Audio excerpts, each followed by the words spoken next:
Well, we can't get through a Tuesday without butting heads a little bit, talking it out, working it out with our great debate.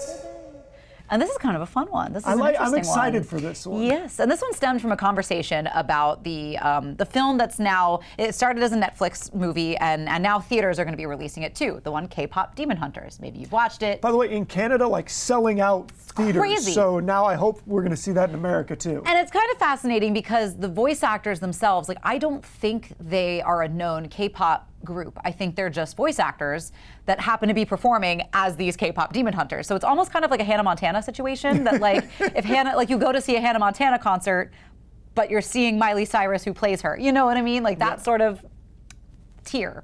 But anyway, they've got a song in the movie that's charting really well, has taken over soundtracks, taken over people's lives. So we decided, well, what is truly the greatest soundtrack? So let's get into it. Charlie, you've got some picks. Well, first I have some rules. Let's break down these rules because, and actually this movie would kind of violate one of the rules. I don't think it can be a movie that's a musical. I don't think it can be a movie that is like a biopic about a musician, because that kind of, you know, again, you brought this up before we started rolling.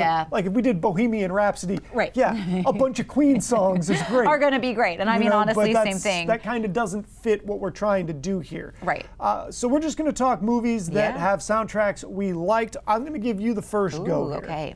Also, like eliminating musicals eliminated a lot right off the bat for me, which made this kind of easy. But I was trying to think about it because there's a lot of good movies with a lot of really good soundtracks. And I feel like a good soundtrack can make a mediocre movie amazing. It can do a lot of heavy lifting. But this was both a good movie and a really great, phenomenal soundtrack, Guardians of the Galaxy. I think that soundtrack was so good, it was everywhere. You couldn't escape it. Movie theaters were running that, like pre-previews. Not was everywhere, is everywhere. Still, those songs that were, a lot of them were like one-hit wonders from different points in time. What's interesting about you choosing that, though, is soundtracks have fallen off a little bit. You know, there was a period in time where it was such a big deal. Now, because we can all get songs whenever we want, one at a time, piecemeal it together, it's not the same as it was, say, back in the 90s, when a soundtrack might actually be the easiest way to get a bunch of different artists on one thing.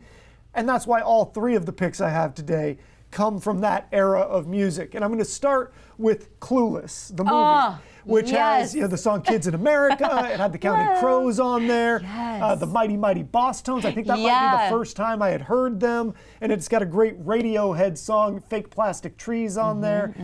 Around the same time, the movie The Crow came out. And that's kind of the darker, edgier version of music. You know, you get your Nine Inch Nails, you get Rage Against the Machine, you get The Cure on there.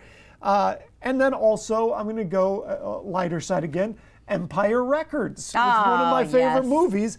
It had the song Sugar High on there, which you know, is really, I've only ever heard in relation to the movie. And then it had some Gin Blossom stuffs, the Cranberries, Better Than Ezra. So you can tell I'm a child of the 90s because all three of my picks come from that era. But I also do think that was sort of the heyday of soundtracks. Again, just because of the way technology and music works. Sure, and I think it's no longer like, oh, we've got to get an artist to write a song for this movie, which I feel like that used to happen in like the chick flicks of the 90s, where like not only did they get Whitney Houston for Bodyguard, but like they got a song out of her too for Bodyguard.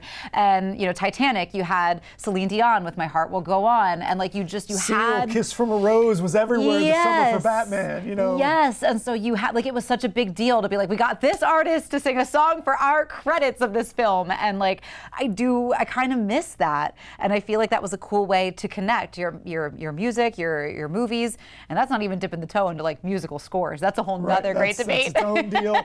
But we want to hear from you guys too. We want to know what were your favorite soundtracks and movies, and sometimes the soundtrack was just better than the movie. And then that happened a lot. Totally. Or sometimes there'd just be one great song on a soundtrack that you'd go and get it for, and then you'd be like, the rest of these didn't quite live up. Yeah, man, when a good soundtrack tricks you into thinking the movie's good, you're like, that movie was good, but like, was it? You're like, no, the soundtrack was good.